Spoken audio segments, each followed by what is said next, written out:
Sistema circulatorio. El sistema circulatorio o cardiovascular empieza con un gran órgano que es el corazón. Acá tenemos el corazón con sus dos ventrículos y sus dos aurículas. Pues de acá va a salir o va a tener dos circuitos, un circuito mayor y un circuito menor. El circuito mayor también es llamado circuito sistémico.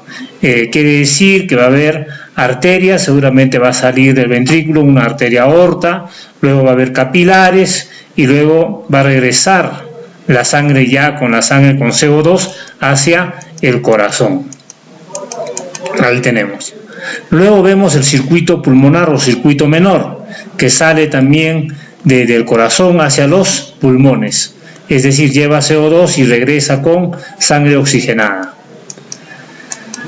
Luego vemos las capas histológicas que tiene el corazón. Vamos a empezar con un endocardio, que es un endotelio, que es un tejido epitelial simple plano. Debajo del tejido epitelial simple plano vamos a tener un tejido conjuntivo laxo.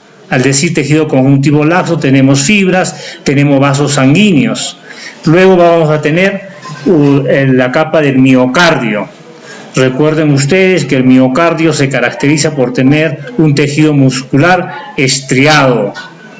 Luego de eso vamos a tener el pericardio, hay un poco de tejido acá fibroelástico y con una capa que se va a llamar el mesotelio, que consta de un tejido simple, epitelial simple plano.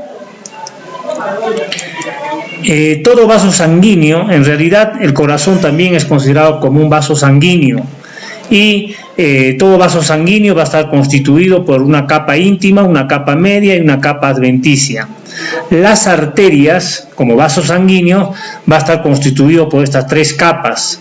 Las venas solamente van a tener dos capas y las arterias o las arteriolas o vénulas van a tener solamente una capa que es la capa íntima. Vamos acá a ver un vaso sanguíneo elástico. En realidad es la arteria aorta, que es un vaso que vamos a tener las tres capas, una capa íntima que tiene un endotelio, un tejido epitelial simple plano. Debajo del tejido epitelial simple plano vamos a ver un tejido conjuntivo laxo. La capa media, en este caso, va a estar constituido por bastantes fibras elásticas, va a tener también algunas células musculares lisas. Acá tenemos fibroblastos, acá está la parte de músculo liso, ¿no? Muy poco, pero tiene músculo liso. Luego viene la capa adventicia, con un poco de tejido fibroelástico, y luego va a tener una capa que es la serosa, pero acá van a estar ubicados también los vasovasorum. ¿Qué son los vasovasorum? Los vasovasorum son los vasos de los vasos. Luego tenemos acá un vaso muscular, es decir, una arteria muscular. También tiene las tres capas.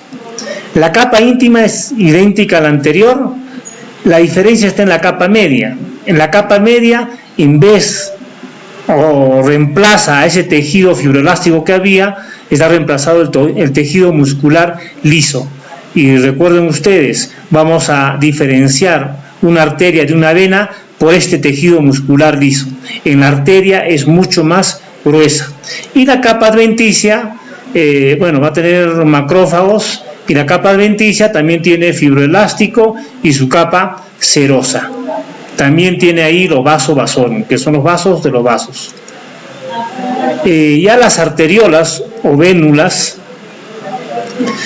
vamos a ver que tiene una capa íntima, que es el endotelio, muy delgado, una capa media. La capa media es una capa muy delgada, demasiado delgada del músculo liso, y su capa adventicia prácticamente es muy poco de fibras fibroelásticas y una capa muy delgada de tejido epitelial, a veces es escaso.